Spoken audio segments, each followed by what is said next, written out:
We hold these truths to be self-evident, that all men are created equal, and are endowed by their creators with certain unalienable rights, and that among these are life, liberty, and the pursuit of this motherfucking money, bitch. What's going on, everybody? Dev Del Molino here, the synthesizer of Today I'm back with another review, 65432 review, as usual on the latest Janelle Monae album, Dirty Computer. 65432, 6 minutes, 5 things to know, 4 favorite tracks, 3 adjectives to describe the album, 2 potential ratings to give the album. Is it hot or is it not hot? 5 things to know. Janelle Monae Robinson from Kansas City, Kansas is dropping her 3rd studio album with Dirty Computer. 14 tracks long, about 48 minutes in length, and this whole album is a total boss-up project.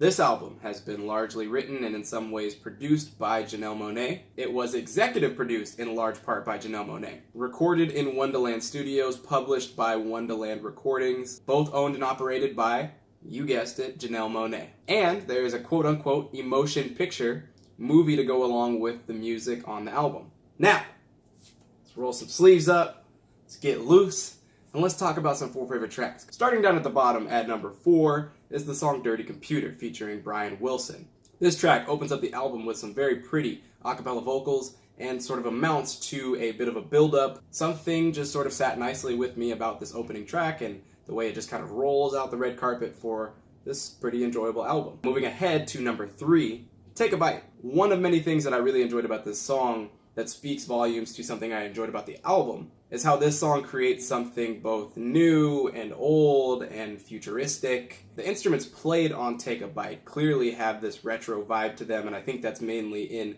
the guitars and in the keyboards. But Janelle's delivery of the chorus and her overall performance of the song brings a very modern twist to the sound. Up to number 2, Pynk, featuring Grimes. Something I thought was really interesting that I heard Anthony Fantano say about the This Is America music video by Childish Gambino was that with that music video, there are a number of points that are kind of hard to watch. They make you uncomfortable. They quote-unquote make you squirm a little bit. And he just made the simple point that that means the art is doing its job, particularly when it is political art. To a much lesser degree, this is something that I feel takes place with the music video of Pynk. Now, reminder, this was a single for the album. It dropped prior to the album's release, and so I watched the music video along with my first time hearing the song. And the music and the visuals both are high on femininity. And that femininity is intentionally very in your face, intended to sort of make you a bit uncomfortable, particularly for a male audience. So when I initially heard this song, again, outside of the context of the record, I was a bit jarred, like this thing didn't quite sit with me all the way.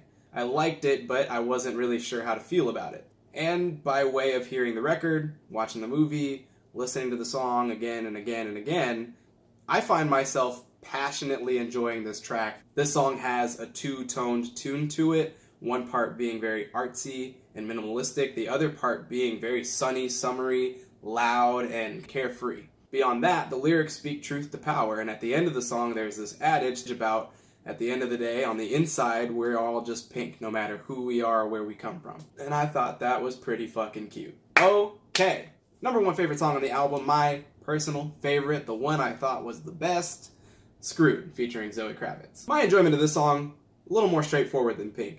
It's just a banger.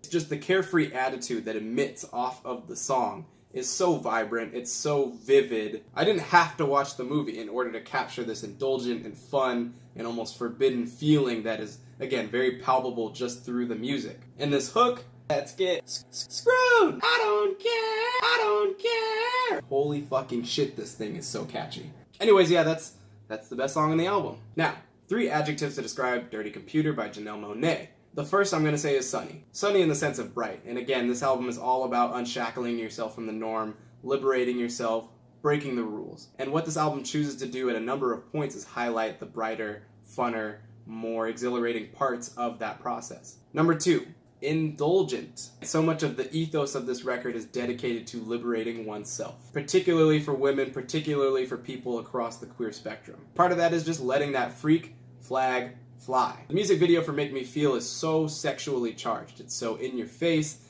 It is completely untethered to how we expect women to express their sexuality. Pynk, with its very abrasive sense of femininity. The chorus, even, to Take a Bite, is so provocative and tantalizing. Take a bite, help yourself, it's alright, I won't tell. So many moments like this on the album are dripping in guilty pleasure, when in reality it's just human nature at work, and I think that's kind of the point. So yeah, I love this temptatious nature of the album, and it does send a really good message. Finally, my last adjective is effortless. It just seems so easy for Janelle to make this kind of music. She's covered so many genres, so many decades, so many styles of making music, and here, she kind of confines it to a more relevant sense of decades and musical genres to play with. Janelle Monae just seems like an endless fountain of wonderful music and art and performance, and yeah, I think this will be one of the best records of the entire year. So, is this album hot or not? Dirty Computer is very, very, very hot. And yeah, those are my thoughts. Want to know what you think? Hot, not, 4 favorite tracks, 3 adjectives to describe the album. If you got it, drop it down in the comment section below. Follow this channel, like this video, and go follow me on Instagram. And that's going to be it for me. I have been Dev Del Molino. You have been so wonderful for watching, as always. And remember, art without favor is like a windmill without wind. Dev Del Molino, out.